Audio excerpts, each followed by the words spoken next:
everyone, this is Dr. Charu Yadav. I am consultant gynecologist at Felix Hospital.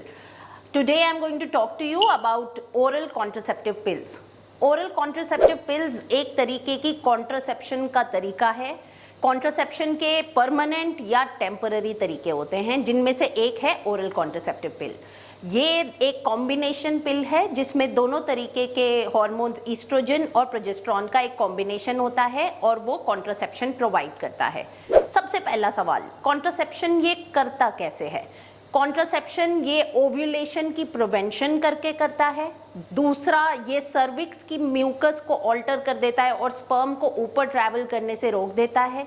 तीसरा, ये endometrium को non receptive बना देता है प्रेगनेंसी इम्प्लांटेशन के साथ. बहुत सी मिसकंसेप्शंस हैं कि ओरल कॉन्ट्रासेप्टिव पिल्स में हार्मोन्स होते हैं, इन्हें नहीं लेना चाहिए.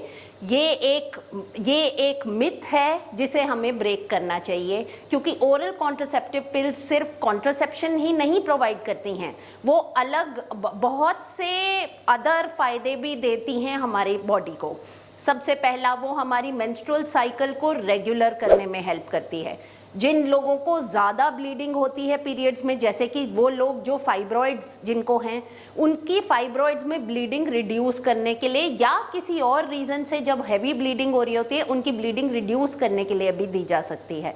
ये मेंस्ट्रुअल क्रैम्प्स या जिन पेशेंट्स को बहुत डिस्मेनोरिया है, उनका डिस्मेनोरिया ट्रीट करने के लिए भी दी जा सकती है. जो पेशेंट्स हैं जैसे कि पीसीओएस जैसे पेशेंट्स, जिनमें इरेगुलर साइकिल्स चल रही है, साइकिल्स तो वो रेगुलर करते ही हैं, पर वो उनके एक्ने और हर्सूटिज्म माने कि जो फेशियल हेयर या एक्सेसिव बॉडी हेयर है, उसको ट्रीट करने के लिए भी काम में लाई जा सकती है. एक और मिसकंसेप्शन ये है कि हार्मोन्स लेने से शायद हमारी कैंसर रिस्क बढ़ जाती है.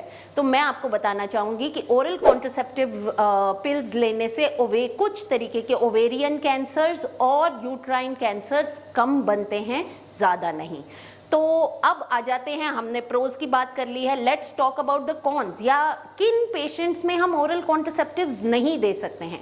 कुछ पेशेंट्स हैं जिनमें हम सोच समझ के ओरल कॉन्ट्रासेप्टिव्स देते हैं, जैसे कि अगर हम 35 ईयर्स से ऊपर हैं, अगर हमारे को अनकंट्रोल्ड हाइपरटेंशन है, हमें कभी कोई हार्ट डिजीज़ या स्ट्रोक की हिस्ट्री रह चुकी है, यदि हमारे पास हमें डायबिटीज़ मेलाइटिस है या डायबिटीज़ मेलाइटिस से लिंक्ड कोई कॉम्प्लिकेशंस हैं, तो हम सोच समझ के देते हैं.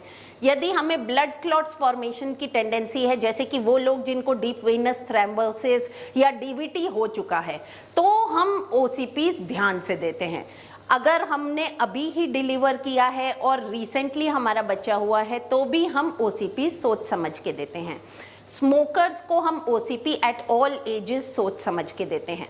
यदि हम ये सब प्रिकॉशंस अपने मन में रखते हुए ओसीपी स्टार्ट करते हैं, तो ये सिर्फ प्रेगनेंसी प्रिवेंशन ही नहीं, अन्य फायदे हमारी बॉडी को दे सकते हैं.